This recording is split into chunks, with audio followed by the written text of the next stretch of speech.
You ready? Okay, cool. All right, so I just done, I think, podcast 8 or 9. Just had Trent Brisset in from Auslink WA. Known him for about 6 years. Intro by another very close long-term friend of mine, Noel Brennan, which he's on next. Trent, he's had an up and down roller coaster life, oil rigs. Went away on a little holiday. I'll talk about that more in there. He's very vulnerable, very accountable. And I spoke to him yesterday. He was very, very nervous. But after a couple of minutes getting into it, we had a wicked chat. It just flowed. Bought his old man's business off him about 5 years ago. It's gone up to 300%. He's a family man, goes through the normal struggles we all do. Go and watch it. F***ing epic. There wasn't any technology in the business whatsoever. Yep. And I guess kind of, this is how, I haven't actually talked to him about it, but this is how I kind of perceive it. Yep. Is that when you go through years and years of, okay, how are we going to pay this bill and that bill and the Survival. staff, taking risk financially with, it could be a software program or an investment with a truck or more staff, I guess they just don't have that same appetite, you know? Yep. So understandably too, right? Different generation, different. They don't understand. For starters, they won't take anything on board they don't understand. Yep. And most of that generation don't understand, like the tech and, you know, the things it can do different and the return on it, you know, because it takes time.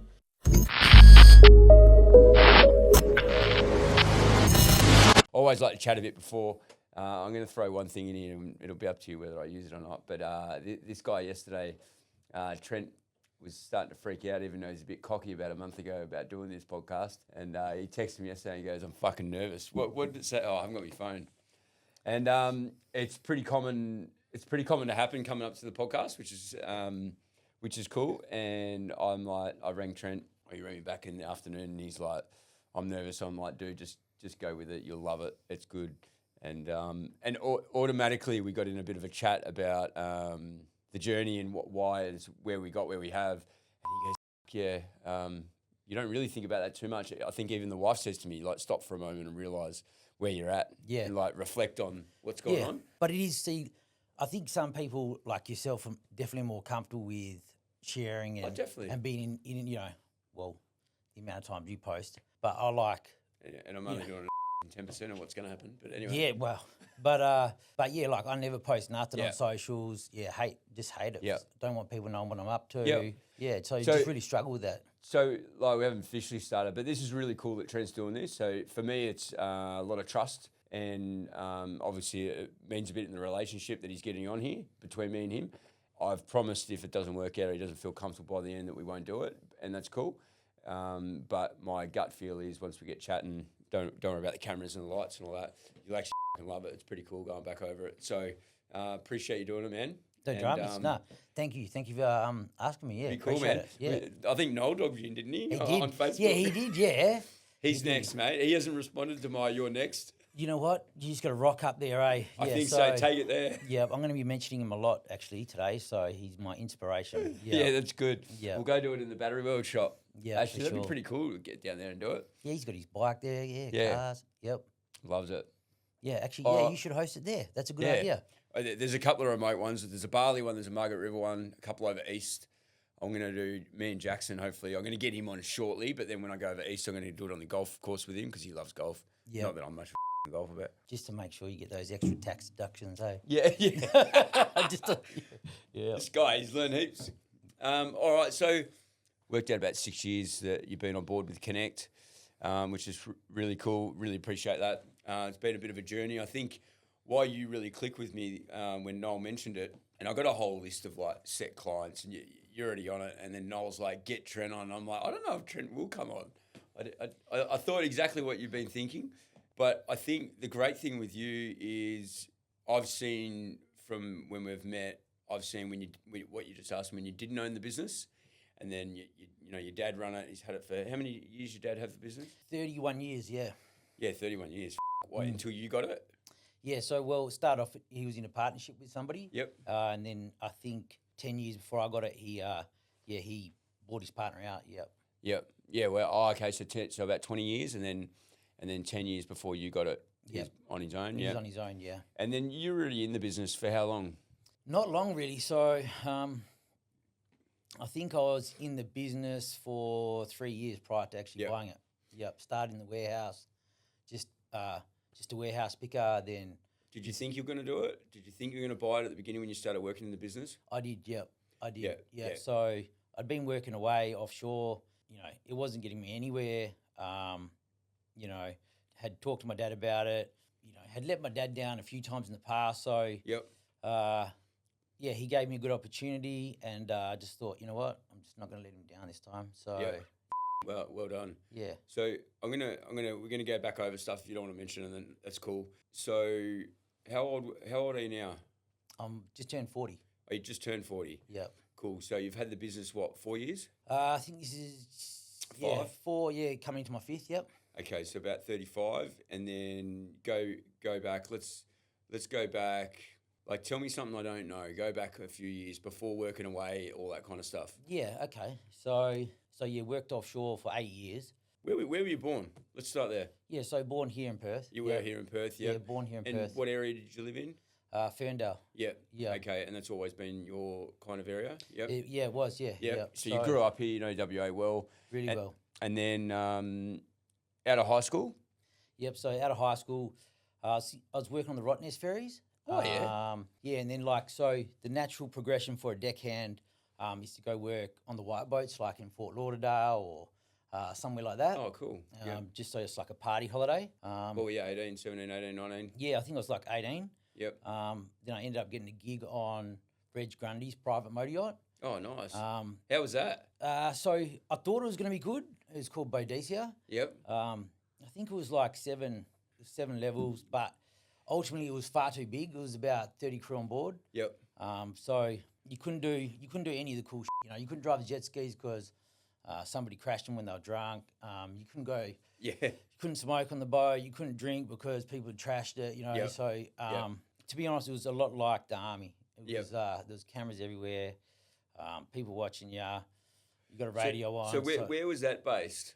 So that travels worldwide, but at the time I jumped on, it was in Cairns. Yeah, just touring out of Cairns. So just on that then, so you would have been what, 18? Yep. Yeah. So what made you take that jump, like moving away from the family and?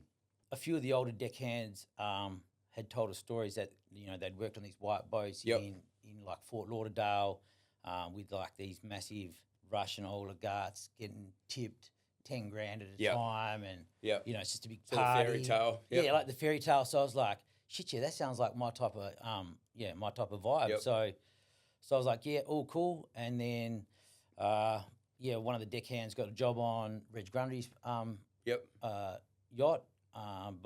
And he got me on board, but yeah, it was the total opposite. Yep. It was just like a grind. How long were you there for, you reckon? I was only there for like 3 months. I got really homesick. Hey, did you? Yeah. Yeah, cool. Yeah. So this is the bit we want to get into, right? Yeah. So I'm trying to what I worked out in most of the podcasts I've done so far, and even just chatting with people in general, is there's always reasons we do stuff, right? So you're gonna go chase this boat thing, didn't work out. So 2 months in, I'm guessing you started to feel I'm homesick, I'm not comfortable, I'm out of my comfort zone. Yeah. It's not what I thought.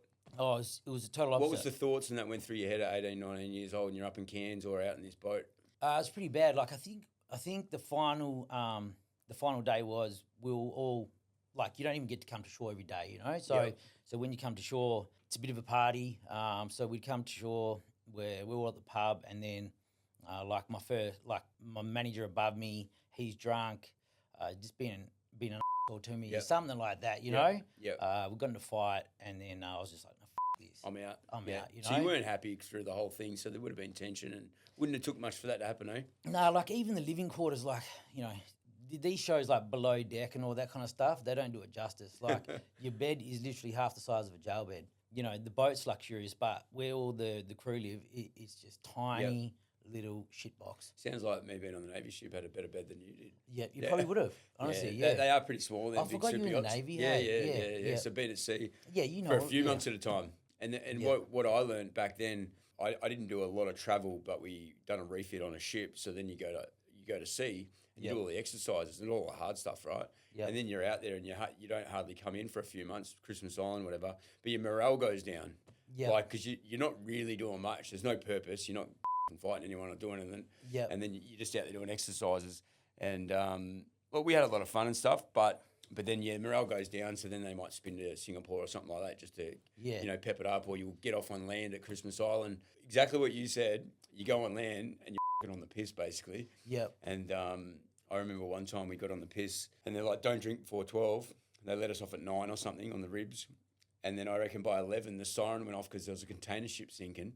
And then we were all blind. So we all got back on the rib, come back to the ship, and we're all lined up. What's a rib? Like just a boat, a tender to take us into shore. And then we're back on the ship by like 11:30. We weren't even meant to drink till 12. And we're all drunk. And they started breath-throwing us. And they're like, all these go to bed. Yeah. And the rest of the ship we had to go support this big container ship that was sinking. Yep, like with pumps and fucking all that kind of stuff. Yeah, but that's what it reminded me of. Yeah, it's similar when you say it's disheartening. Like, so most of the time, he wasn't even on the boat. There was nobody on the boat, and so you'd get up, you'd have like a deck that you got to clean. You clean the same deck yesterday. It's not even dirty, and all you're doing is just cleaning the deck. Yeah. How many people? I think there was like 15 deckhands. Yeah, and then there was like about 15 hostesses. Oh yeah, well, so quite a large pretty crew. Big, eh? Yeah. Yeah, well, a lot of money's worth, isn't it? Oh, so after that, you got back from that. Got back from that. What happened there? Would you? Then I was just with like a job recruitment company, just doing bits and pieces here and there. Yep. And then got a gig forklift driving at Halliburton. Oh yeah. Yard at Halliburton. And what do they do again? What's Halliburton do? Halliburton's like one of the largest oil company service providers. Yep. So yeah, massive juggernaut of company. Yep. And how long did you stay there for? About 6 years. Oh, yeah. It's a decent stint there. Yeah. So just started forklift driving, then I got like a traineeship as an offshore deep water cementer. Yep. And then, it was just good timing. Like, it was just before the boom. So, broke me out early, became a supervisor at 22. Yeah, nice. Made plenty of mistakes, got run off a few rigs. But yeah, it was a really good job. What was a couple of mistakes that come to mind that probably taught you a few things these days? Oh man, it was like the very first job. So, I was doing cement jobs with under a supervisor. Yep. Then the first time on my own, there was just like it's okay when everything's going right, but then as soon as there's issues, and there was like a valve left open, and so anyway, the cement job wasn't to wait, and there's some serious consequences. Like we're talking like big, $1 million jobs, which is gonna. It's huge impact. Yeah, it impacts the well and the safety of the well and everything. Yep. So straight away, boom, only lasts like 2 days, run off that rig, which is pretty embarrassing because when they run you off a rig, they actually call out a chopper. Yep. And it just like, it goes around the rig like, oh, they run this person. So yeah, I remember calling my dad. I was devastated, just crying like, I've been run already, Dad, blah, blah, blah. Yep. And then got on another rig and, But you're young then, right? And I suppose we talk about, like in the journey, we talk about the roadblocks, the risks you take and the resilience you build today. Like all them little things, whether it was right or wrong, you're young, you're 22. What they would build for you today running a business and the reflection you have on it now. And even sitting here talking about it, which I don't believe you've probably done in a very long time. No, I haven't actually. No. Too true. Well, even like, I remember prior to breaking out as a supervisor, it was like my last month, and so a supervisor above me had to sign off. We had this disagreement, and he just flipped out and just started strangling me. Like literally, I thought I was going to die. Yep. And then so I've gone and like reported it, and they were like, "Well, it's up to you, mate. You can wash it, you can put it under the carpet or." Wow. And so then like I was like, okay, well, I guess I want this supervisor's gig. Yep. So then it was, and I had to live in the same room, eat with him, work with him every single day. This bloke that just tried to kill me, pretty much. Yep. And what's that, 18, 19 years ago, right? Yeah. So times have changed a bit, haven't they? But like even in the Navy and that, things were different 30 years ago. Like you hear the old school stories. Even workplaces, they've changed a lot. And I think you probably know that yourself these days, employing people and how different it is, right? Like, I think me and you have had plenty of chats about like, even what you got to do with performance management and HR and the days have changed, right? And it's funny how now we're more strangling people. No, that's right. Well, me and you were only talking about this, 4 months ago, about the whole HR piece. And now you're sitting there saying like how it was when you were 21, 22. Yeah. And it's like a different ball game, right? It totally is. And you wouldn't wish that upon anyone though. But I suppose back then it was probably a bit more common, or go back maybe to our parents' era, it was probably even more common. You know, it's like schools have changed, workplaces have changed, homes have changed. Yeah, I think I caught just the end of it. Yeah, and I'm actually really appreciative for it because I think it builds resilience and yep, you're just not so sensitive after that. Yeah. Not much can really. but yeah, Yeah, that's right. yeah. Yeah. So after 22, off the rig, when did you come back to Perth? When did you come back? So worked on the rigs for I think I was till I was about 25. Yep. Then I ended up losing my job there just as I made it to like a supervisor position in town. Yep. Your fuck up? Yeah, my up. Yeah, definitely. It's good that you're being vulnerable about this. It's a big piece, hey, and that's really hard. Yeah, definitely didn't appreciate what I had. I was just young, just thought that these kind of jobs and these kind of companies just come around all the time. What do you think gave you that attitude or entitlement deep down, if you don't mind me asking? Yeah, I think it was because I was reasonably good at my job. Yep. And so so I thought, well, as long as I'm performing, I can just get away with making my own rules up. Yeah. But now I know, looking back, like, now it's like, performance isn't everything. Sometimes it's just about how easy someone is to manage. Yep. And consistency. Man, I would have hated to have managed me. Yep. Yeah, like just trying to, I was pretty wild back then. Yep. Yeah, so... it's good you reflect on it now, especially when you're employing other people now and your ass is on the line, looking after other people, putting food on other people's table. Like, sometimes you just don't want the hassle. You just... Someone that rocks up, just gets on with it. Do you think there's a little bit of karma in there? I think there is, yeah. I definitely do. I definitely do, So, after that, then I went... So, it's a pretty, niche kind of industry and especially cementing. So, then I went and worked for the opposition, Schlumberger, another massive worldwide company. And then that up too. Yeah. Yep. Wow. Yeah, within about 6 months, that one. Yep.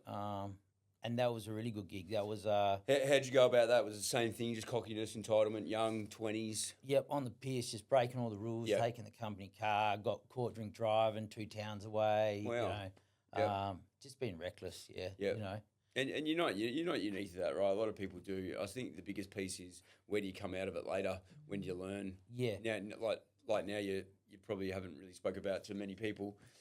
And now you're like, that's where my learnings are.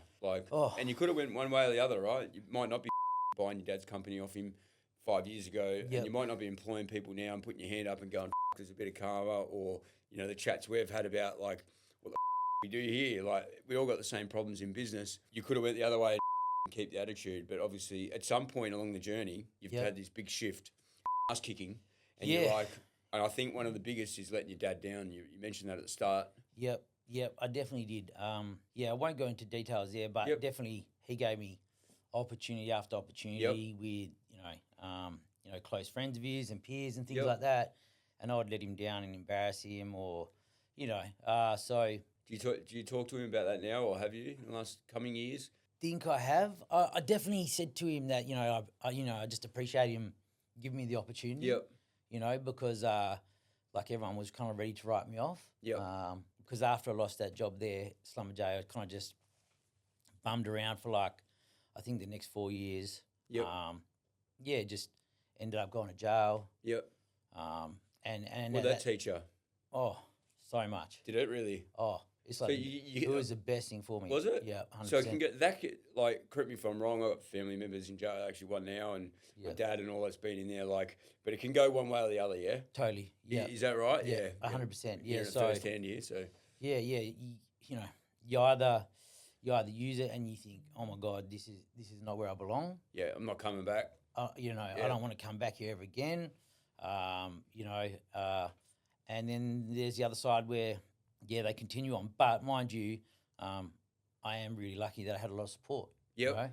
So some people don't have support. Yeah. Some people don't have those kind of skills or, that, yeah. So yours by the sounds of it, correct me if I'm wrong here, the bit you're missing is the maturity bit. Oh, 100%. Get rid of the entitlement. Be grateful for what you got and what you had. And it just took that maturity or ass kicking to, because you had the skill, you're good at whatever you touch and do, you switched on, it shows now, right? And you had great support, you just need to feel that. And it was all up to you, I think, no one else. I was so immature. I didn't even mature. I don't think I really matured till you're 40? Actually, yeah, I think so. Well, I don't know. I was going to say 30. I was going to say 30, but then I still, yeah. I think I'm not far off it. I talk about it a bit. I'm like, I don't think us guys really kick into we're 40. I'm only 42. Yeah. I just think guys mature late, you know. Yeah. Don't tell anyone, but I think when they say the females and the women mature a lot quicker and a lot more advanced than the guys, I think there's a lot of truth in that. There is 100%. Totally. Yeah, totally. I can see it in my kids, in the boy, the son and daughter, just how much switched on the daughter is compared to the boy. Yes. We're just knuckleheads, honestly. Yeah, I know, but we just love life. We want to enjoy it. Yep. And I think, and you'd be similar. When I was younger, I used to say, it, you only live once. And I think that gets you in trouble a bit because when you get away with a few things or you get on the piss and you go to work late or you do something, you get away with it, you're like, well, I've done it before, I can do it again. And that gets you in trouble so much over the years, especially your 20s and 30s. I thought I was invincible. I really did, Yeah. you know. Out of my group of friends, I thought I had, the best job going. I was a supervisor at the age of 22 for a massive worldwide company. That's true, You know, and I was just like, look at me, I can go be a goose and then come back and still, you know, so, So just go back to the whole, being in the clink kind of thing. Yeah. So what were the 2 or 3 things you really learned out of that? And like, can I ask when you got out and what the shift was from then on? Yeah, so I had a plan when I got out. Yeah. So because you do courses to think about it. You do courses in there. Sorry. Yeah, no, it's a good joke.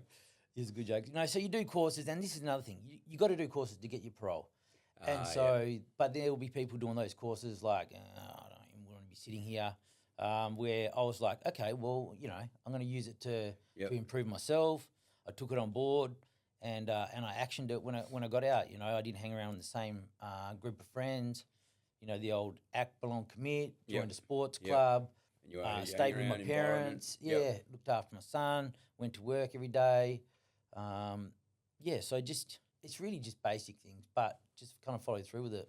So put you back to basics. Yep. And I suppose that probably would have got rid of that entitlement piece, the reality piece. Jail definitely gets rid of that. Trust me. Yeah. But look, even leading up to it, I'd really hit rock bottom. So yeah. So that whole I'm better than everyone, and that was gone. Trust me. Even when you went in. Yeah. Prior to going in. Yeah. Yep. Yeah, because you must have been starting to lose everything, eh? 100%. Yeah. Yep. So I'd lost, my family. I just let them down that much. So really lost the respect for them. Yeah. The people you hang around. I think growing up, I had a fair bit of discipline, but I think one thing you learn when you have kids is, and even talking to you now and listening, is the whole unconditional love from parents. Like, yes. If you look back, you're like, and even me, and some say that your parents should write you off, but you learn when you have kids in that, hey, that you really need your parents there, and there's this unconditional love. And I think now we've got kids, you start to feel that no matter what. Also, it shifts you, I think, doesn't it? It does. If it was up to my mum and my sister, they probably would have written me off. But luckily, my dad's a bit of a pushover, and he's a nice guy, with a good heart. And well, he believed in you. He did. He's seen all the potential. Yeah. Under all. Yep, and definitely, everyone at the company wasn't keen on me coming into it at all. Yep. And but did you take that on board that you've driven that? 100%. Yeah, that's so cool. Yeah, that you say that. Yeah. Yep. So just wanted to. I just didn't want to let him down. I just wanted to make sure that that I didn't let him down because everyone was telling him don't bring him back in. He'd never rock up and this. All those things. Yep. So which you're self-inflicted and created, but then the biggest thing is a comeback, right? Yeah. People love it. I think it's better than someone that's always really good. Like when you come back, you reflect, you learn. I think you would have been pretty hard on yourself when you got out, like trying your hardest to prove a point that you're not going to be old Trent. Yep, 100%. Yeah, definitely felt like there was people kind of wanting me to fail. Yeah, of course. And that, and so I definitely I didn't go into it like thinking, oh well, it's my dad's company, I can do it. I want. Let me tell you something. You can go and up and do all that stuff, or you can be really good. People still want you to fail. Yeah, that's so them all anyway. Yeah. Yeah. I ended up firing them all anyway. I got rid of all the haters, you know. But, But, there was quite a few. Yeah. You know, and you know they probably deserve to have that opinion, but really, who gives a anyway? You know where you're heading. Yeah, your dad obviously did right. He's seen through all the. He really believed in you, and you're really lucky that he did. Yeah. But you've also put all this negative, not negative, but you know your challenges and your roadblocks aside. Like, let's talk about the exciting bit. So you come back. Talk to me about it. Yeah. So then the good thing was that you know, I didn't just start at the top. It was like I was just a warehouse picker, unloading containers, doing that for a while. Yep. Then run the warehouse, delivery driver in the trucks. Moved across to one of his other businesses, doing merchandising. Yep. A bit of sales rep, administration. So I'd kind of done every role. That's so good. So you started back at the foundation. You go in there cocky, I'm the son, I'm going to do this, I'm going to do that. You went back and you started from scratch. Yeah, and I worked, because I actually hadn't worked in the business properly at all. Oh, hadn't you? Yeah, so I didn't know the business one bit. Yep. So so I had to learn it. Yep. And along the way, I learned it. And there was, like my dad's a really trusting guy, but there was a lot of people taking the definitely, you know. So along the way, we, you know, got rid of people in the warehouse and improved that.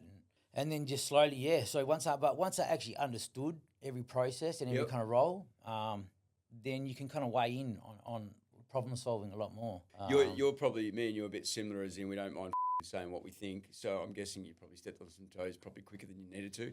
But that's your personality too. And you would have been invested when you come back because you're a different person, and you probably you're a bit more probably grateful for what you had. So you would have been pretty passionate about it, I reckon, just knowing you.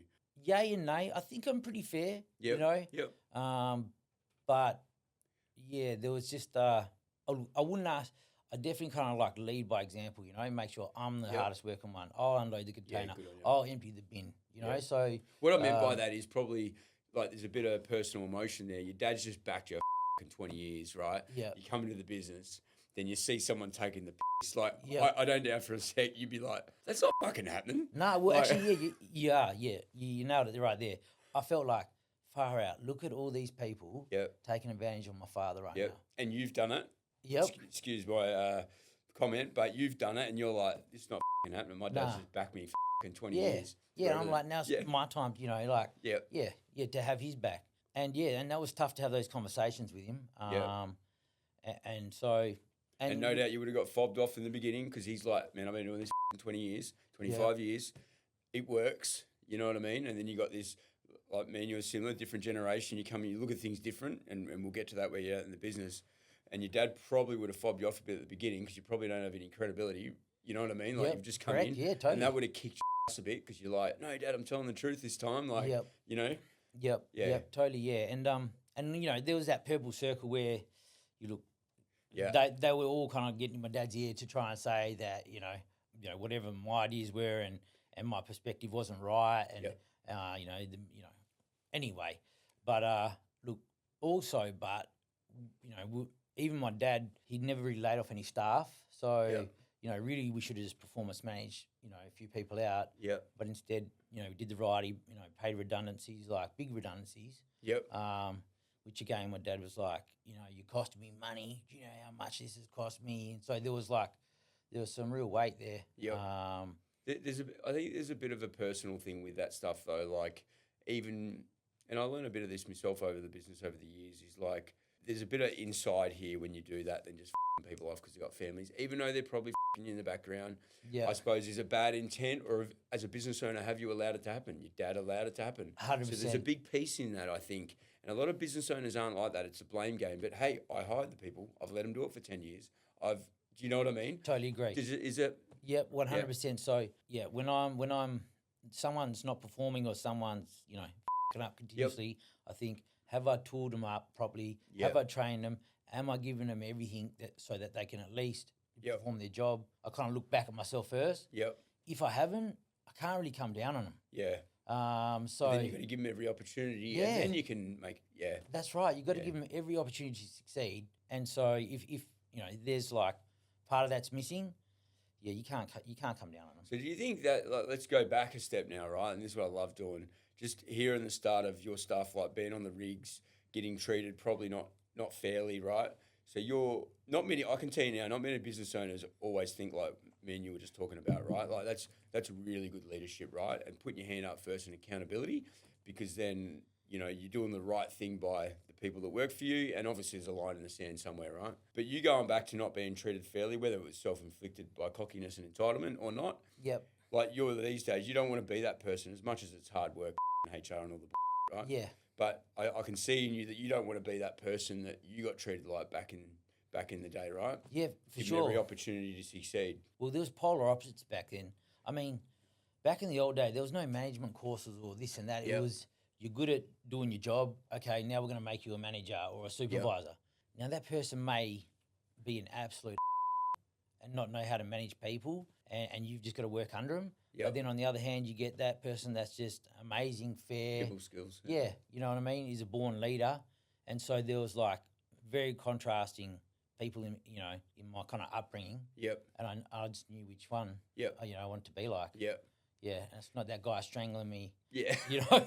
That's what I pictured bending when I me was over talking the about it. filing Yeah. cabinet strangling me. Nah. So As much as you feel like doing that sometimes, but it's like, Yeah. because in the end, it's all about dollars on paper, right? Really, like business. So it's like, whether it's here or here, it's like you want to have fun at work, you want to have a good culture, and you want people to work for you. Yep. And productivity and all that kind of stuff. So if you lead from the top, but I always talk about an upside down org chart, like we go to work to support our people. Yep. And I think when you think like that, and people make mistakes and it's hard and all that kind of stuff, but if you support them, you get through most stuff as well. You know what I mean? Totally agree. Yeah. I mean, I say like, people say to me, "Oh, it must be cool to be the boss," but to be honest, the way I look at it is, I feel like I have like 30 bosses. Yep. That I have to rock up and perform for each and every one. Yep. You know, Awesome. I definitely don't feel like, well, I'm the boss, so I just get to do whatever I want. Yep. No. It's like, they're working for my company. If I expect, them to do all these things and care, Yep. well, I have to lead, and I have to be there for them. Yep. So, yeah, it's I think going back to what you said earlier about starting off in the business, forklift, stores, all that, that's a big piece. And I say it all the time as well. There's nearly nothing in the business I'll ask to do that I can't do. Yep. Maybe I can't do it as good as my people these days because, that's why you have them, because they're great at their job. Yep. But there's nothing you ever ask to get done or do that you can't do yourself. And I think you do that by starting from scratch because you know your business, right? 100%. Yeah. It definitely helps. Yeah. Yeah. And then you get, and like, then you can, then you can really weigh in on complex issues and add real insight to it. Yep. So then people respect your decisions then, because they know that you live that role. Or Yep. What's your youngest employee at the moment? Youngest would be my son and his mates. Sometimes in school holidays, 14. Oh, yeah? Yeah, they come in, unload containers. But other than that, I think it is maybe 18, 19. Yep. Yep. So how do you see him or her like go back years of when you went and started off a role? It's I reckon it's pretty cool. When I used to run workshops for my father-in-law, I used to love talking to the apprentices, and they come up with like, let's say, silly ideas, but they don't really. You know what I mean? Like whether it was an apprentice to a qualified, I always love having these combos because it's like a fresh mind that doesn't know your space. There's no such thing as a silly question, and I think there's a lot of truth behind that. And you go back to the 18-year-old or whatever, and and they're just learning. They're asking the they are. I don't get to be. I've got a warehouse manager and an ops manager now. Yep. So I don't really get to be too involved day to day, which I'd love to. Yep. But yeah, definitely I remember when I was running the warehouse and kind of being closer to those younger boys. Yeah, I love that. Yeah.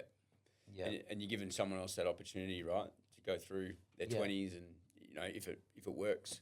Yeah. Yeah. For sure. So the business, and you don't have to talk numbers, but maybe just percentages and that. You took it over 5 years ago. What's the things you've done different, and what's the wins, and what's the things where your old man was on the money? My dad did the hard yards, definitely. Like, well and truly. He never had any training or skills. Yep. They started from scratch. You were saying earlier, 31 years he had it. Yeah, and then he fell out with his partner, and he had to get debted up to his eyeballs to buy his partner out. They bought a commercial property in Canning Vale. Yep. I mean, yeah, like he had many sleepless nights. Credit to him, eh? Big Yeah, time. 100%. And didn't they grow up weren't with the all father. from you, sleepless nights, like from the business. Yeah, there was plenty. Was but it the business more or you, sleepless nights? Yeah. Not sure which one. Probably me, but yeah, like pretty much just self-taught. Yep. Feeling his way through it.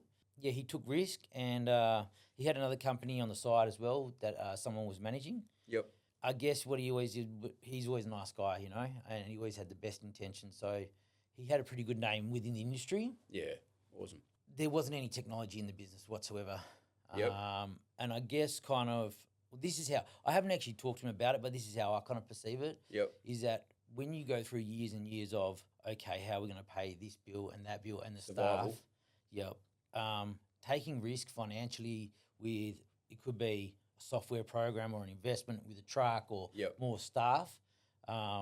I guess they just don't have that same appetite, Yep. Yep. So Understandably too, right? Different Yeah. generation, different. They don't understand. For starters, they won't take anything on board they don't understand. Yep. And most of that generation don't understand, like the tech and the things it can do different and the return on it. Yep. Because it takes time. And I guess I'm naive because I haven't had those moments where shit, we're strapped for cash. I don't think I'm gonna be able to pay my staff or anything Yep. like that. So yeah, straight away it was kind of more about bringing technology in. Yep.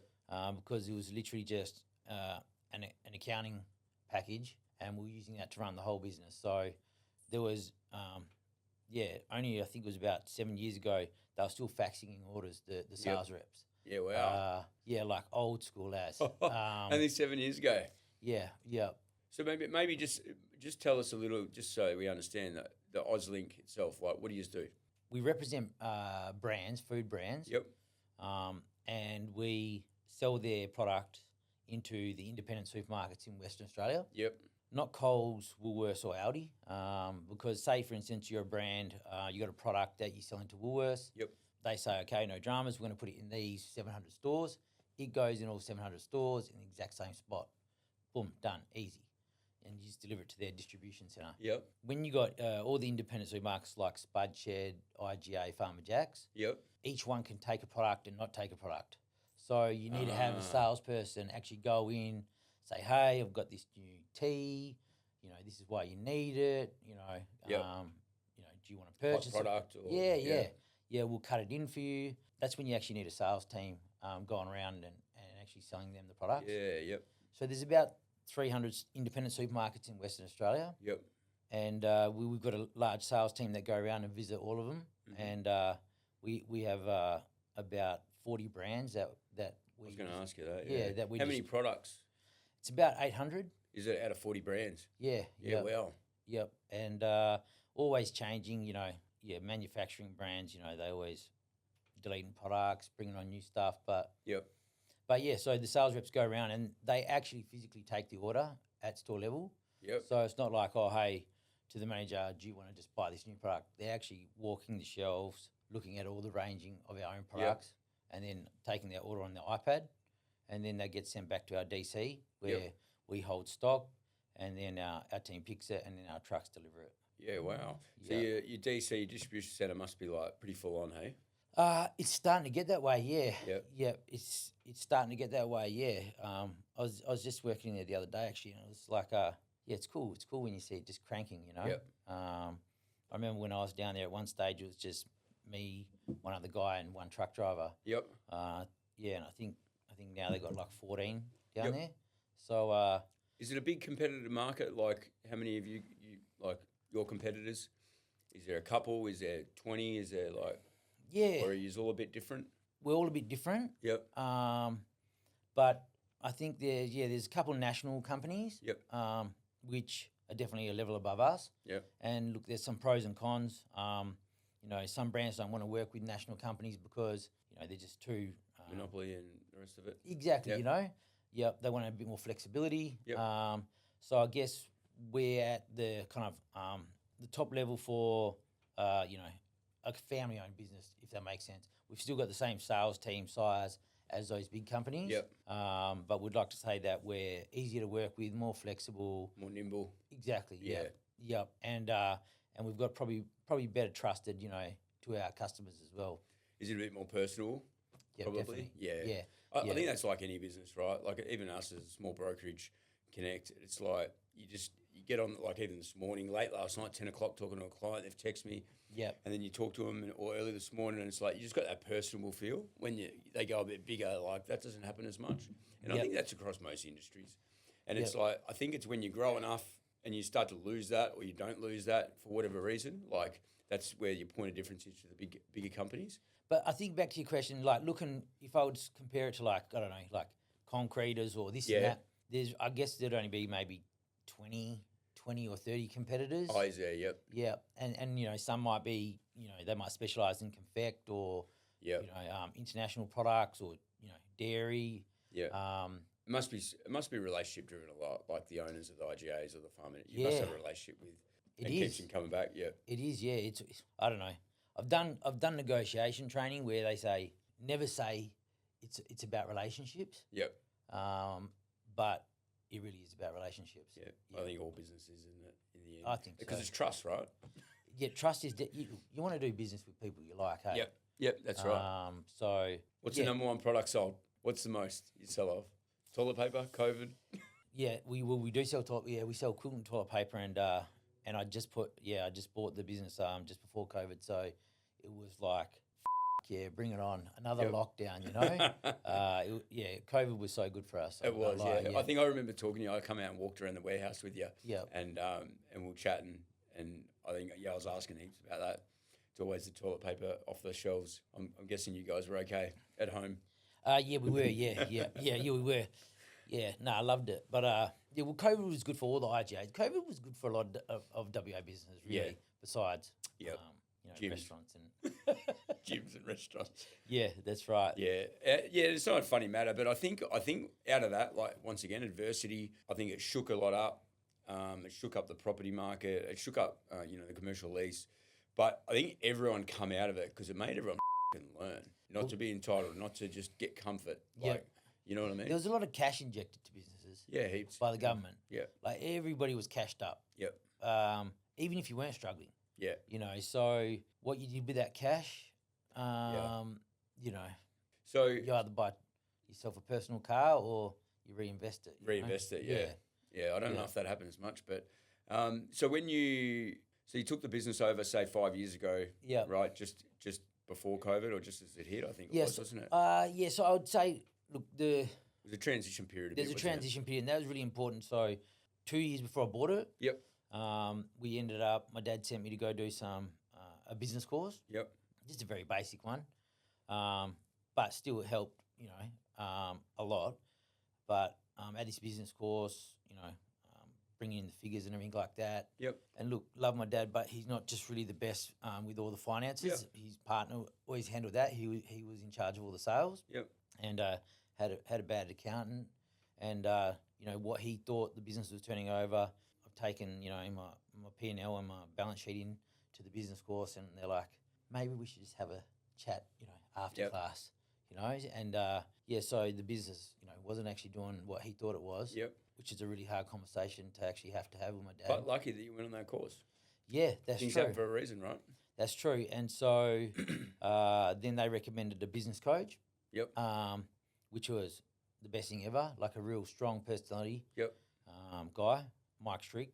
And so he came between us because, there's my dad, I think there's some tension there anyway. Being your dad, like the personal relationship, and then obviously the work relationship, right? Correct. Yep. Yep. And I'm pretty gung-ho. I just want to change everything and stuff like that. So, at times it's good just to have a referee. Yep. And great intentions, but that can't just happen either because, the business got to keep running the way it is.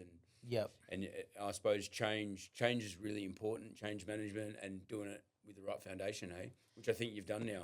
Correct, yeah. To be honest, it was, the business was growing. Yep. So whether it was me or whatever, but look, the business was growing and the sales were picking up. So it definitely made it a lot easier. Mm-hmm. But I do think, imagine if, the business wasn't growing and or it was going backwards. Like, I could imagine that would be... Huge pressure. Yeah, yeah. So your biggest roadblock probably coming in was probably your relationship with your dad, and I suppose navigating that. And then at days you would have took some risks And all the staff were just like, they were just like happy, like, you know, yeah, we're just doing the bare min. We don't want no change. You know, yeah. So wow, you must have had some oh shit moments there because, like, obviously you can go in gun ho, right, and you can go, this is black and white, correct, but still you're dealing with people. Yep. People don't like change, especially when your dad's had a set way for so long. Yep. Like, there must have been some moments there where you're like, up, should I push this? Should I not? Oh yeah. Like, and then people leave, and then you feel like when people leave, you feel bad, and whether it's right or wrong. So you would have had no doubt someone leave, or you've got rid of someone, and it's impacted the business, and you're like, am I making the right decision? Dad's done this for 30 years. Yeah. Yeah, there was like, and I'm just glad I'm really naive. Like, so the first sales software we brought on board, you know, I've kind of mentioned it to, you know, the few managers, and they're like, no, blah, blah, blah. What about this? You know, just all negative stuff. Yep. I'm like, no, they've assured me it's going to be all good. So we go live, and far out, like, it almost blew up the company. Did it? You know, everyone's just hating on me. Like, nothing's worked out, you know. Yeah. I'm so naive. Just what did you do? Dig your heels in? Yeah, bloody oath. Fucking good on just you. Dug Back in. yourself. Yeah, just dug in. And what made just on that? What made you do that? You reckon because you knew it can't stay the way it is. If you stay the way it is, nothing will ever change. And then you're like, your intention is obviously the right intention. You weren't, you know, coming in to make it worse. So I suppose, is that a bit of a formula to go fuck it? And then also, I'm not going to get beaten here because. Well, our competitors at the time were using iPads or devices and things like that. So we're walking around with pen and paper. You know, it's like, I just look to the competitors. You know, you just look at who's doing it good. Yeah, don't reinvent the wheel. Exactly. Yep. So I just knew that far out there were so many things that we needed to get better at. Yeah, but like that was just one of many. So yeah, everyone was hating on me for a good week or more, probably, you know, after that. And then that just kept happening. So then it was like a warehouse management software.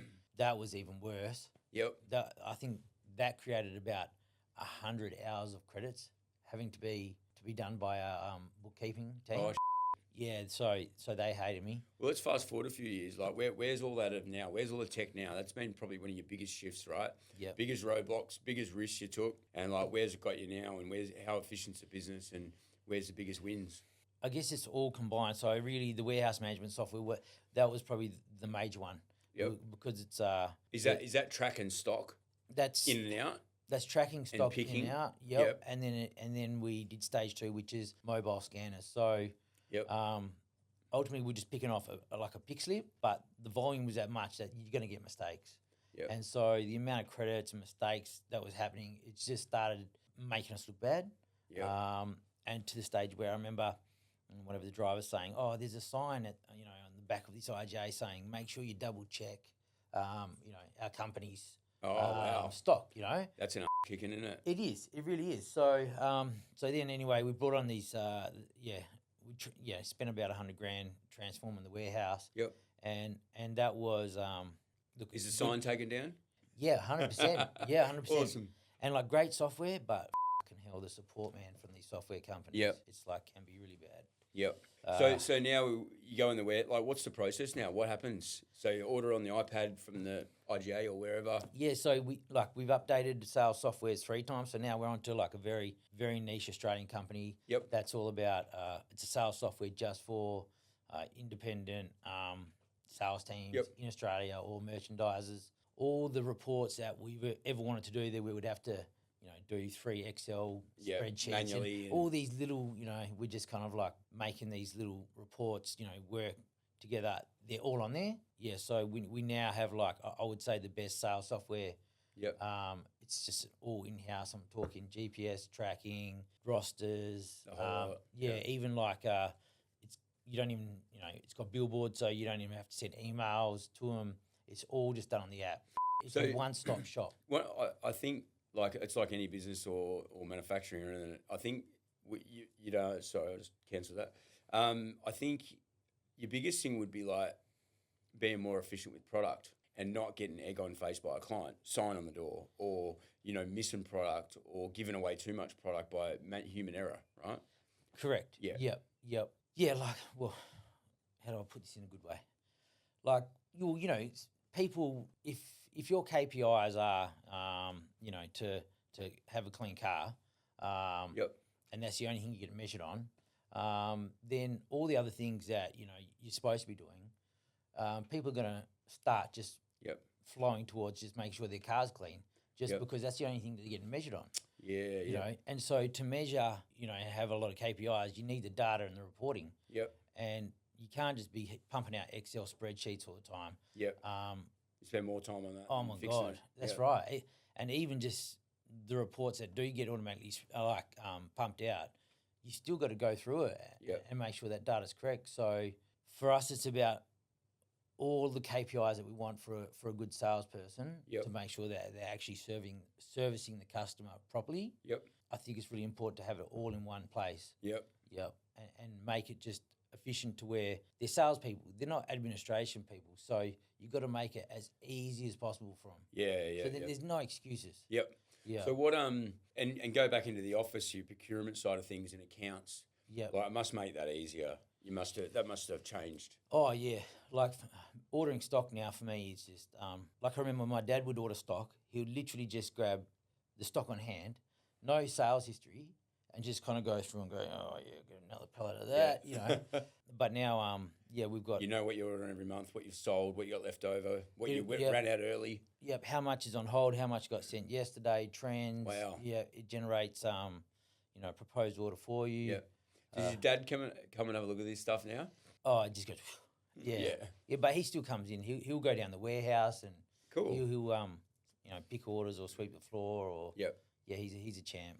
He's a bloody champ. I was going to ask you this earlier, and you said you haven't talked much about it, but I don't doubt for a second deep down he's a pretty proud man. Oh yeah, shit yeah. No, he lets me know. He does. Good. Yeah, he's really good like that. Them old school guys, they're hard asses sometimes, and they I think they struggle with that bit. But that's great if he does because. To my face, he's always still challenging me, But to others, he definitely praises me up, which I really appreciate. Yeah, and I bet you he even yourself, or him, he's like, thank I stuck in there and backed you because for sure. When everyone else is against. And I'm so glad it was that company and not another company, that his merchandising company. Because that wasn't really a legacy company. He just owned the state.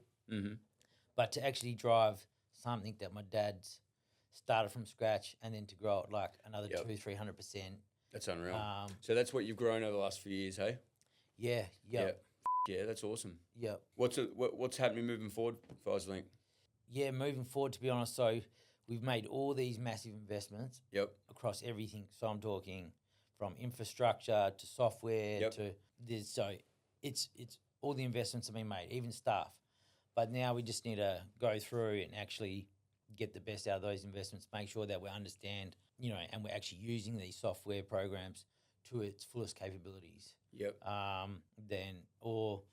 When we bring on a software that it's freed up somebody and that person is now training, our staff better, sweating all the improvements, improving right, constantly. We build a new confectionery warehouse. Are we doing third-party logistics now for confectionery? So it's kind of just more about, I guess, really just getting the most out of all these investments. Because it takes time to get your return on the back. And it's not just the money outlay; it's the time, and like you said, everyone pushes back, so it upsets productivity and all that kind of stuff, and redeeming all that. Yeah, and we only had a couple of good managers at the time. And they're just so overworked, and we'd try and get them help, getting the right person. Sometimes it takes years and years of trying. So as example, my sales manager, she's just been so bogged down, literally just, thank God she's still there.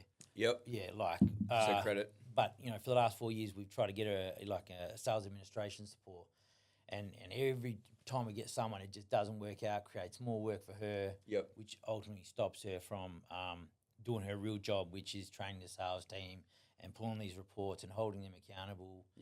But instead, she's just doing administration. But finally now we've got it sorted. What if you don't mind? How'd you go with the family over the last few years with all this implementation, the stresses, the sleepless nights, no doubt that you had because obviously grabbing this business, then probably going, and I'm going to make it happen, and then realising you don't know what you don't know, right? Yeah, so... you got a beautiful wife, 3 kids between you. Yeah, got a beautiful wife, and you know what? Right back at the start, she would jump in. Yep. And definitely, I remember like we fired the administration person, the main one, and I had someone lined up to come step in, and next minute they're a no-show, and next minute my wife's just working there full time, just taught herself. Yeah, life got busy real quick, hey, with the kids. As soon as they start doing sport, and all the schools, and so it took us a little bit to realise that we're kind of stretching ourselves thin. So hey? what's your main sport? Baseball. Baseball. Yeah, baseball. Yep. And tell us a little bit about that over the years when you played it. I was never any good, but I just played it growing up, so I still know the community. And I remember that because I don't know many people who play baseball, but I remember when we first met, and then I think you got your kids into it, haven't you? I have, yeah. My boy likes footy more. Oh, does he? Yeah. Yeah. But back to the family thing. Then my wife was like just working part time as a sales rep. Yep. Loved it. But then we realised, you know what? Like it's just making home life so tense because we're just so under resourced at home. And you need them there. They're your rock, right? And we're like, well, you know what? We don't need the money. Yep. So why don't you just become a full time stay at home mum? Yep. Happiness. I think it was tough for her, because she really likes feeling like she's got some input and the purpose. Yeah, purpose exactly. See, this is what, and look, it happened with my ex as well. They don't realise that you need. It's a huge job at home, and I probably realised it even more after splitting. Like it's like the kids getting all the stuff right, taking the weight off you, because when they go and work, what happens? You get more weight, but then you're like your mind is present and on one focus. It's putting food on the table and succeeding in building. Whatever it is, right? And they don't realise how important their job is, and they think we undervalue it. I think they undervalue themselves. They judge themselves. Honestly, I definitely undervalued it. You did? Oh, 100%. Yeah. I'm like, you just take the kids to school and that's it, But you don't realise about all these things they got to organise in the background. So I definitely did undervalue it. And when you look back at it, you're like, shit, you don't want them to be under the pump like you are. That's why you're doing what you're doing. You know what I mean? Yes. You want them to like be present and focused with the kids, because we sacrifice that a lot. Yep. Yeah, I believe, right? I know I did. Yep. And I probably didn't reflect in that until after I split. And it's like, you don't realise that your drive to put food on the table, be successful and be better than what you were when you were younger, or better than your parents, or whatever it is. You don't realise that ends up coming first and being as present as maybe you could be. Yep. I look back now and go, I probably could have been more present. Maybe didn't run to the office every time. Yep, definitely. Same so for me. You need the wife there to they're that rock for them as well as they are for you. Totally agree. Yeah. I'm that person too. I'm like, I guess, when I'm not really feeling the best about myself, I'll just throw myself more into the business. Want to achieve more, and and I think that's my way of like, oh, look at me, I'm doing fine. Look, I'm but really that's me. That's me on as I'm becoming unhealthy. Yeah, ultimately. I resonate with you heaps, man, and that's when you're like sitting here. Actually, this is why we sit here and peel the layers back. It's like when you sit here and actually think about it, you're like, that's why we probably do underestimate what they do, and keep the wheels moving at home, right? Totally. Because home is your safe spot. Yep. And we probably take that for granted a bit, because I think work ends up being our safe spot, because we feel like we're achieving all the purpose. Yes. But really, the women don't want the money. They don't want all that. They actually just want in there in the end as well. I know. And that's the bit because you can't buy that, It's, and I think, but that's a good, though. It's good. It's good that they just want you there. Yep. Like my missus is the same. She couldn't give stuff about the money. Yep. She just wants me there at home with her and the kids making memories. I reckon there's a balance, right? It's like, I think about it heaps now, right? And it's like, but if you want to live very comfortable and flexible, but am I going to work like this to 60? No. Yep. It's not about the white picket fence anymore and the old school way of doing it. I think it's like, enjoy life, but you got to do that sacrifice too, though. Yeah. Like, you can't just be cruisy, not have that driven driver and all that kind of stuff, and then have flexibility. There's this balance, right? There's this catch. Yeah, and we never really discussed, like, okay, what does it look like? What are the... No one does. No one does, So, and there was times where I'd be like, just and like you said, like, you know, my safe place was at work. Yep. You know, I've hired all the staff, so they're, you know, I obviously like them, and you make great friends. So, you know, even on the weekend, I'll be like, oh yeah, that's broken down. I'll go in and help them fix Yep. that. Do I really need to? No. Should I really be spending Yep. time with the fam? Yes. Yep. What am I doing?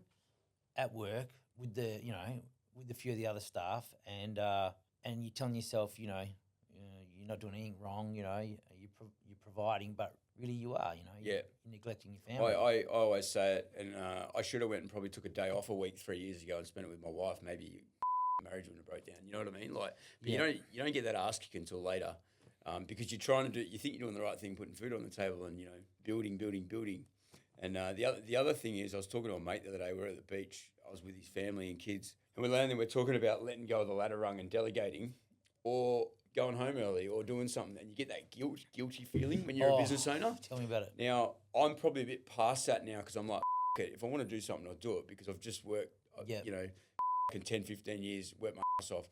But to get to that point is hard. Like, and I was talking to Age about it, and I'm like, you should be able to, like, I think he was taking his mum for tests, and it's like, you should be able to do that without feeling guilty. That's where you got people in the business. But we get this feeling, and it's like, am I doing something wrong? Like, you know it. Yeah, I agree. No, so this is something that me and my wife, like she tries to drill into me all the time. Yeah. But you got to realise that that's the thing. You can never be told. Yeah. But I just feel like, look, I expect my staff to rock up, and I expect them to turn up every day and give their all. So I need to be there doing the same. But then once you start getting some good managers underneath you that can kind of like keep control of that culture, then it's starting to become easier now. But my dad, like I would get to work at like 9 o'clock, and my dad would ring me and go, I went past work today, 7 o'clock, you weren't even there. Yep. You know, I used to get in at 6 o'clock. You know, well, that's where it comes from. Yeah, so it's like, you know. That's the culture. Yeah, or he would drive past my house and he'd see my car there. Oh, not at work again today, are you? Yeah. Oh, okay. Yeah, not a bad life for some. Yeah. You know, and it's like. But that's that survival mode, right? Yes. That's that different generation. Like, the other piece is, the more we allow and let go of the ladder rung, someone else can come up. So if we don't challenge our feeling because of our parents and our older generations, we don't allow the manager to actually do their job either, because you don't need to be there. And like, when the owner's present, people know, right? And yeah, it's good to lead by example, but I think there's a balance there. You don't get a dog to bark for it, right? Nah, I don't have problems with delegating at all. Like, I'm cool with delegating, you know, to the point That's good. I think one of my behavioural profiles said a great delegator to the point of being lazy. Yep. You know what I mean? But hey. Well, a lot of people say now, like, try and be lazy, because you become better at the delegation, right? Yeah. And you think different than trying to do the work for the people. Yeah. And that's where a lot of business owners struggle. But even just running to work, like, that feeling of sitting at home and you should be at work, like, should you? There's no rule book. Yeah. I think it's just important with the culture piece, like to be there to help work through issues, to, you know, like, I'm big on, like, there's no shouting and carrying on when mistakes happen. And my work is like, okay, Support. well, how are we going to get through this? You know, I'm not barking orders at anyone. I'm not stressed out. So why are you guys? You know. Yep. I'm not breathing down your necks. Let's just work through this. That's so good. Let's just come up with a solution so it doesn't happen again. Yep.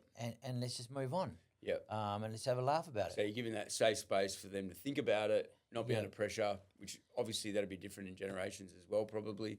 You know, when we probably grew up, you know, working. Yep, for sure. Oh, my dad, man. Yeah. Far out. Ball breaker. Oh, he'd just flip his shit, hey. Yeah. Yeah, like, nice guy, but yeah, geez, he'd flip his shit sometimes. So Yep. you can't do that these days, but. No, you can't. All right. What else? What haven't we covered? Tell me something. No, nothing. So, one bit about you. What's with the? So, what's the purpose of this podcast, and what's your motivation? So going over the last, like, even knowing you for the last 6 years, right? What we end up talking about when we catch up is, how's life, how's the family, how's the business, what's going on, what are the struggles. Yep. We don't talk insurance much. We don't talk, you know, No, never. that happens. Yeah, never. And, and you know what? It actually happens with all clients, all friends, family, all that kind of stuff. And I've been wanting to do it for about 3 years, and it's exactly like Why now. did you do it? Why? Because I want to provide the value, get to know people more, and we've all got the same challenges, right? And I was part of the CEO Institute a while ago as well, And what I worked out sitting in a room of 14 people, whether you're concrete, whether you're digital, whether you're insurance, whatever, we've all got the same issues, whether it's HR, employment, revenue, profit, all the fundamentals of business.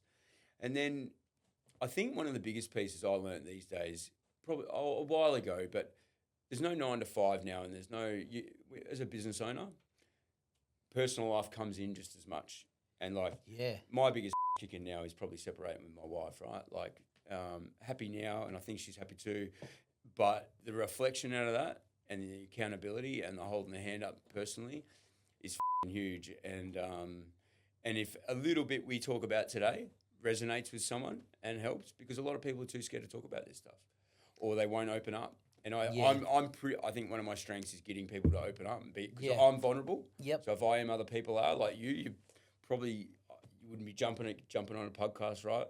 And you've been pretty relaxed all day, like I said you would be. Yeah. And it's been really cool to chat. Yeah, well, to be honest, I hate people that aren't vulnerable, Yep. I can't stand people that it's just a facade the whole time, because that's not real world. Yep. Real world is we're at home fighting with our missus, we're punishing our kids, this and that. We've got, got issues with staff. Yep. Drinking too much, whatever it is. But that's what really that's the reality, real life. Yep. That's the reality. And we're all actually trying to better ourselves. There's not many people I know, whether it's for people that are really bad or whatnot, but there's not many people on earth, I don't think, that aren't trying to or want to better themselves even 1% a day. Like there isn't, and it all comes back to this same stuff. Yes. But we're just all at different points, no better, no worse. It's just I'll go back to your question. The journey is all about our own book. And we've all got one each. Yep. 8 billion people in the world. We've all got a book. We've all got set chapters. Yep. And understanding what's a chapter and close one chapter out to the next. That's a big thing I've learned from the separation and business and people in business as well. The last few years. We've all got our own book and chapters and our own journey. And I think the biggest thing is grasping it, grabbing it. And I spoke about this last night, is getting hold of it and learning from it and taking the positive, like glass half full out of most things. Talking to you today, going back over, and I didn't know how much you're going to open up. Obviously, I know a little bit personally, but going back over this and how you've grabbed hold of it and then reflecting on it, why you are where you are today, is a huge piece of where your resilience at, why we're having this chat about business. Yep. Why you've finally proven to your dad that you're not going to up and you're going to prove him right. And thanks, Dad. That's pretty cool.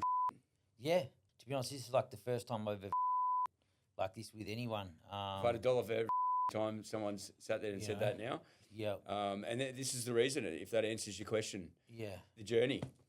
Yeah. Yep. Yeah, for sure. And that's what, And so it's good to reflect back on it. But still, so, your key motivator, is it to help other people or is it to...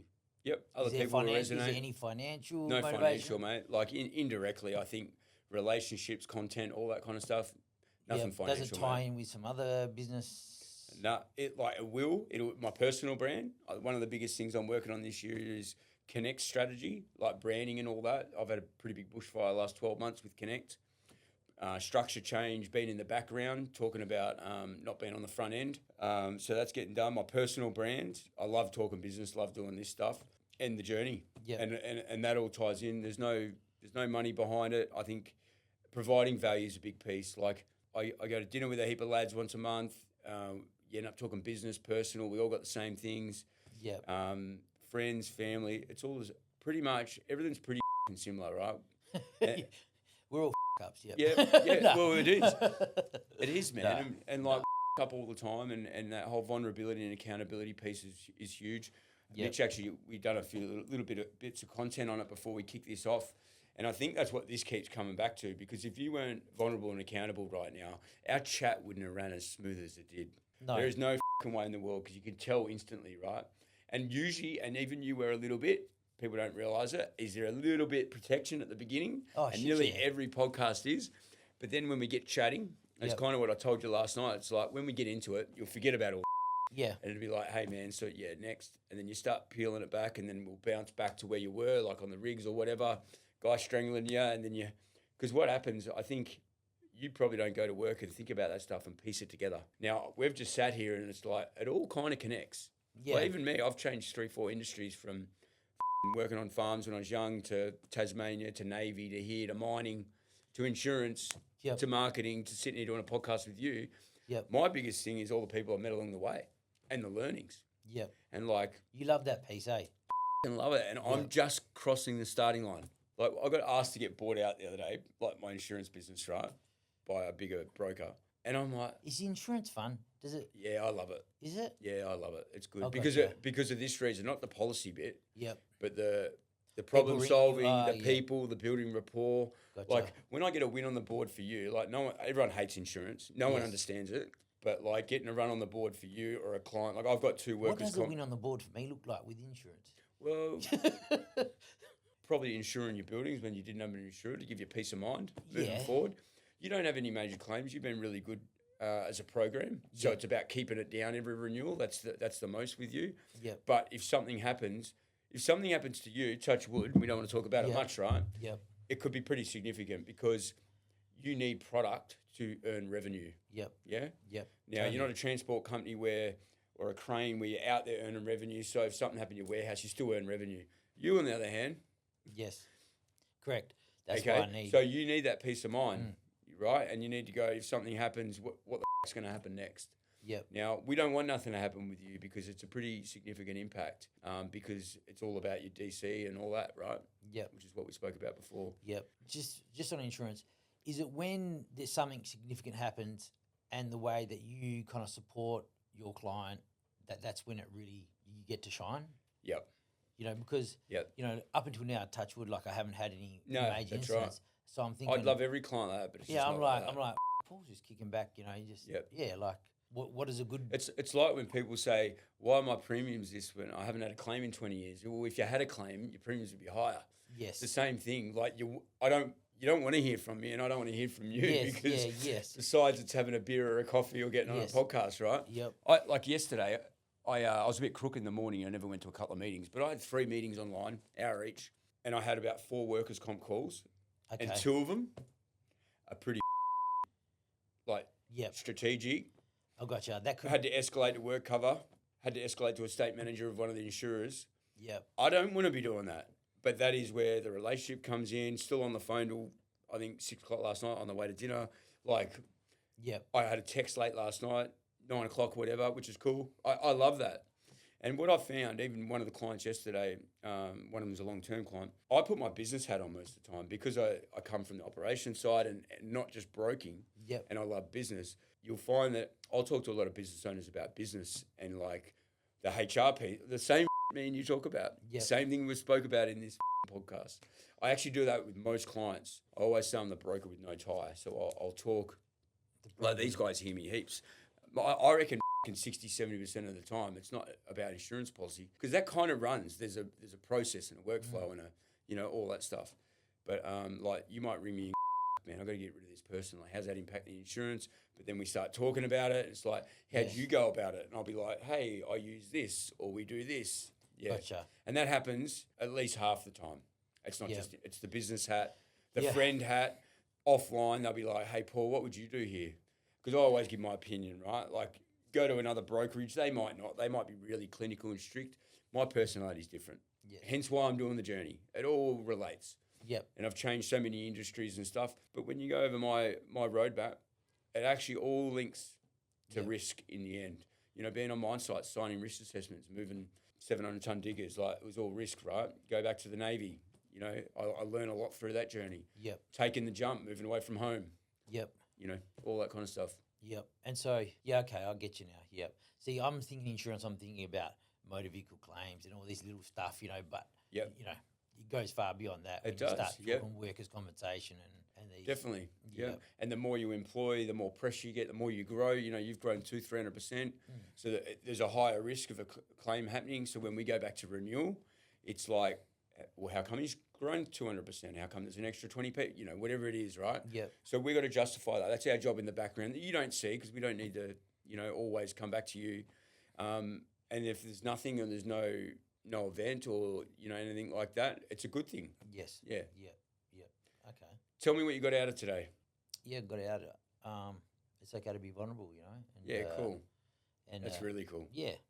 and you know, just to be look, hey, mate, none of us are perfect. You Yep. know? But it's And we're all fucking human. yeah, that's exactly right. That's exactly right. Yeah.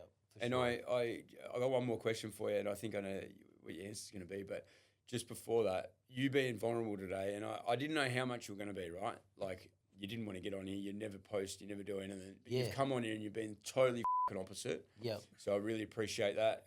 Mitch does a wicked job. We try not to cut too many podcasts, but you got to shorten it. You got to do all that stuff. Yep. So if there's anything in there that's not, I don't think there was much today. You didn't turn around and go, hey, don't put that up. It was actually a really wicked podcast. It was good to get to know you better. But I just love how vulnerable you are. When I actually thought after yesterday you wouldn't be, I thought you'd have more walls up.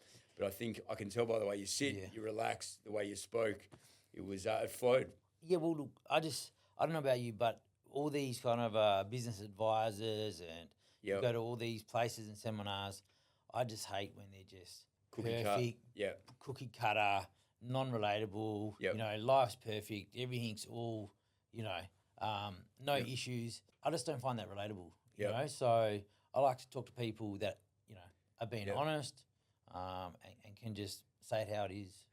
Anyone can win. It's the hard times and the challenges that fucking bust everyone, right? Yeah. Yeah. And no one's ever turned around and asked me a couple of questions, so it's pretty cool. So, now last question. Nominate someone to get on here. Shout out. Yeah, it's 100%. It's got to be Noel. Honestly, I think I went past. Did you drop in there and see him at Battery World? Only the other day. Yeah, gotcha. Honestly, because I've been in there before, but I called in the other day. He wasn't there. You know, because he's got some good yarns about staff and he's got a good journey. You know, he lived in Singapore, loves the motorbikes, and totally. I met him when he worked for Boom Logistics, and I was with BHP. That's how we met originally. You know what? So, Noel, he's like the best uncle I never had growing up. Yep. He was just that cool guy. Yep. But I actually don't know his journey really. Yeah. You know, like what was he doing in Singapore? We're going to find out. You know, we're going to find I went there on holiday, stayed at his house, but I didn't understand what he was doing. You know, because I was quite young then. So and he's another one that backed you and in your corner. I remember when he first said, "Hey, meet Trent." He's like, he's gone through a bit of a rough try. Didn't tell me much, obviously. Yeah. And then me and you just clicked anyway. And you were pretty open, but he's the reason. He's the reason that you're sitting here today. Yeah. Yep. Nah. All Thanks, good. legend. Cheers, bro. Thank you, mate. Thanks for having us on. It's good. Yeah.